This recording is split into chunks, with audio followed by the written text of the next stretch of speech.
Hello YouTube, this is Ben, and I'm still feeling under the weather, but the show must go on, right? So today we're going to talk about ramps, and you're a skateboarder, you know, bumps are an issue when you're cruising, especially if you want to cruise up a ramp. So typically you're going to put something at the bottom of the ramp to help you get onto it without being a massive bump. Like metal. I remember back in the day we would like in my driveway I've got some videos somewhere. We taped cardboard to the ground. Like every time we get the ramp out, we'd get more cardboard and duct tape it down. Part of the problem is a piece of plywood like this is a pretty nasty bump. That's pretty thin plywood. You know what I mean? And if you're trying to cruise up a ramp and blast out of it, the last thing you want to do is hit a bump, you know, right there. And even if the plywood's up like this, you know, it's got to be up pretty steep for it not to be a nasty bump. And then it's like that's a pretty big bump there, just to like, bam. Even if you're not hitting the edge of the wood, your board's really got to change. It's like boom, you know. And so the other problem is, we ran into this. I ran a DIY, I guess. Me and this other guy, I was one of the people that ran it. But basically, that's a skate park that's illegal and not supposed to be there. But it's a form of civilized disobedience. When you think the laws are dumb, it's like kind of in a sense similar to Rosa Parks or something. But the problem we ran into, we had I think 7 quarter pipes or ramps that were 8 feet wide or wider and 4 feet tall or 5 feet tall, and we had a ton of ramps. And then we had a pyramid that was like, had 3 side pyramid, you know, 6 feet long, 8 feet across, and then we had 3 grind boxes, flat bars. And launch ramps we had to build them pretty big and heavy because people would always steal them. And you know, you could put metal at the bottom of the ramps, but it's a little bit tricky getting the metal to do right. You know, we used to have thin metal, and you have to like flip it. And I'll never forget Troy this one time. He dropped in on this like really tall ramp we had. It was like 10 feet or maybe a little taller. And he was going to blast out this launch ramp, and like he was getting all his speed.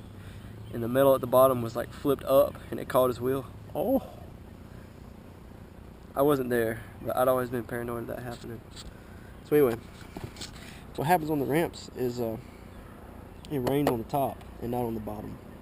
The water seeps through, and then it'll do this.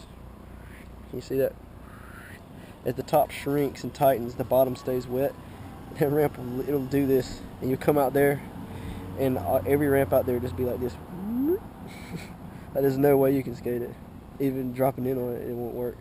So what you do is you put metal on the bottom, and that's what we're going to talk about today, how to do that right. One of the key things is the thickness of the metal. And as you can see here, there's no ramp really that extends like up under the metal. It's just screwed down. So you got your last 2x4 stud, and boom, the ramp just stops, and then the metal bridges that gap. So what you're going to need is metal that's thin enough so it's not like a monster bump, and it needs to flex a little bit so that it kind of keeps that curve as it goes down, but it doesn't need to be way too thin. If it's way too thin, it'll get bent and come up, and that could be a problem. This metal I have here is about perfect thickness. This metal on this launch ramp is a little too thin,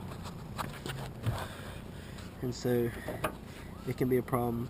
I don't know if you can see that, like it wants to dip in where the ramp stops, and that's not really good because that can cause it to come up right here, which is the no-no.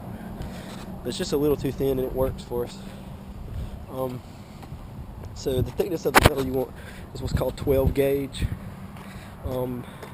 Chances are you're gonna try to find a piece of scrap metal somewhere, like I did on both these ramps, just some old lawn equipment. And so you want to say, well, is this 12 gauge? So let me give you a tool recommendation. This These are called calipers. And with these, you can look up a chart online of like metal gauge thickness. And this little doohickey will measure it. You have to switch it to inches, and you can measure this is exactly how thick that metal is.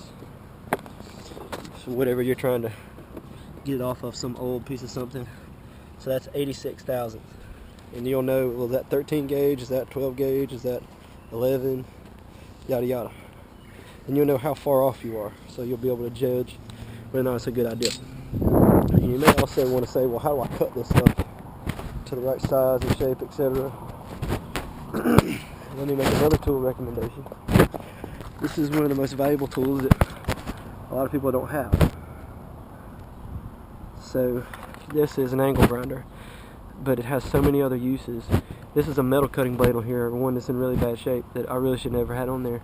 But you can use this thing, it works just like a skill saw, like a circular saw. Dude, it doesn't go quite as fast.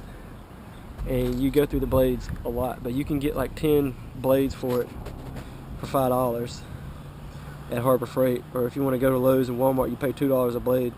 But it's not expensive for the blades. You go through them, you'll get a lot done. And you can even take the blade and grind it. And this tool is useful. Like, you can put a stone cutting blade on there and cut stone. You can cut this concrete. You know, it'll take time. It works. And you can put a metal cutting blade on an actual skill saw, but I think it works a little better on an angle grinder. It's got a really high velocity, and I hear that the metal sparks are bad for your skill saw. Angle grinder is a pretty handy tool. So that's it. If the metal's the right thickness, then it won't be a big bump right here. You know what I'm saying? And then it'll flex a little bit and kind of work and not be like, because I've been to parks where they had like way too thick a metal and it was like hitting like it might as well have been, it feels literally like you're hitting this. And if you skate it very much, you know that's like, look at that, it won't even roll up that. This thing, so it's a big deal. So if you're building outdoor ramps, especially if you're building them out here somewhere where I'm going to have other people using them, you want them to not be in terrible shape and people be able to launch out of them. I don't know who set them up like this, well, the dumbest setup of all time, but that's another story for another time. I hope this video helps you build your launch ramp and blast out of it through the sky.